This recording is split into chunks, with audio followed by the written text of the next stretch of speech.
आपल्या पुण्यभूमीला त्यांचे पाव लागलेले आहेत, त्यांचा पदस्पर्श झालेला आहे. आपल्यासाठी अभिमानाची गोष्ट आहे.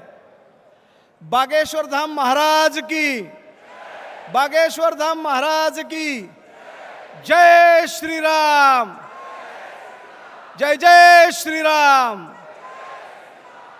महाराज व्हॅनिटीतून उतरलेत, आता वरती या लागलेले आहेत.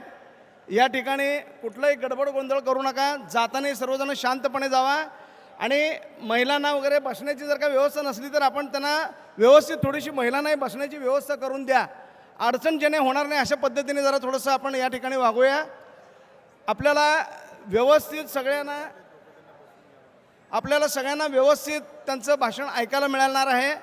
त्याच्यामुळं आपण व्यवस्थितरित्या ह्या सगळ्या गोष्टी करायच्या आहेत.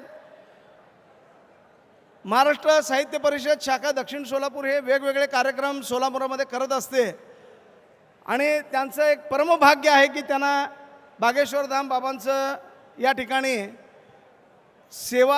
त्यांची सेवा करण्याची आम्हाला संधी मिळाली आणि सगळ्या सोलापूरकरांनाही त्यांना समोरासमोर बघण्याचं भाग्य या ठिकाणी लाभलेलं आहे.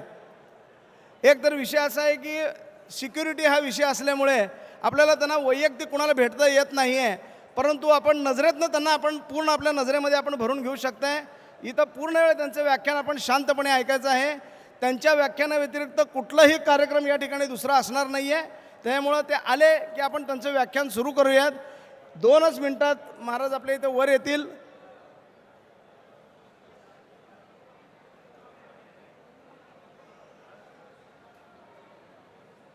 जे उभारलेले आहेत त्यांना खुर्च्या रिकाम्या तिथे बसून घ्या. नाही तर मध्ये कॉरिडॉरमध्ये लोक उभारलेले आहेत. आपले सिक्युरिटी सुद्धा असली तर त्यांना सगळ्यांना विनंती करा, सगळ्यांना खुर्च्यांवरनं बसून घ्या. आपल्याला शांतपणे ऐकायचं असलं तर आपण जरा थोडंसं खुर्च्यांवरनं व्यवस्थित बसून घ्या.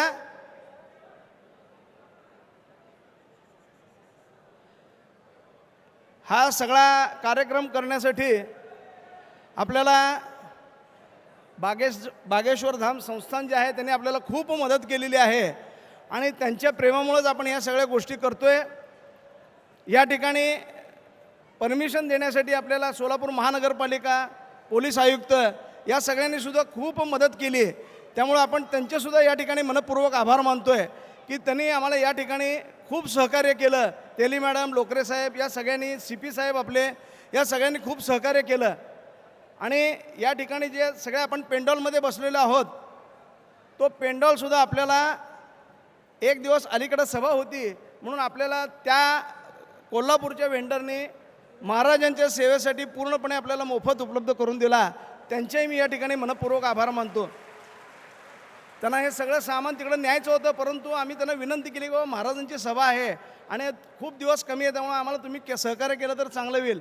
आणि त्यामुळं त्यांनी या ठिकाणी आपल्याला सहकार्य केलं. ते म्हणले आमच्याकडनं ही महाराजांची सेवा समजा, अन्यथा असं कोणी करत नाही, परंतु महाराजांच्या प्रेमापोटी दिलेलं आहे आणि आपणसुद्धा महाराजांच्या प्रेमापोटी इथं आलेलं आहात.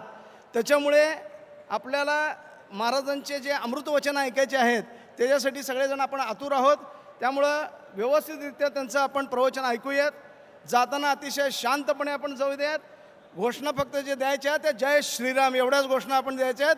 जय श्रीराम, जय जय श्रीराम. भारत माता की, भारत माता की. वंदे वंदे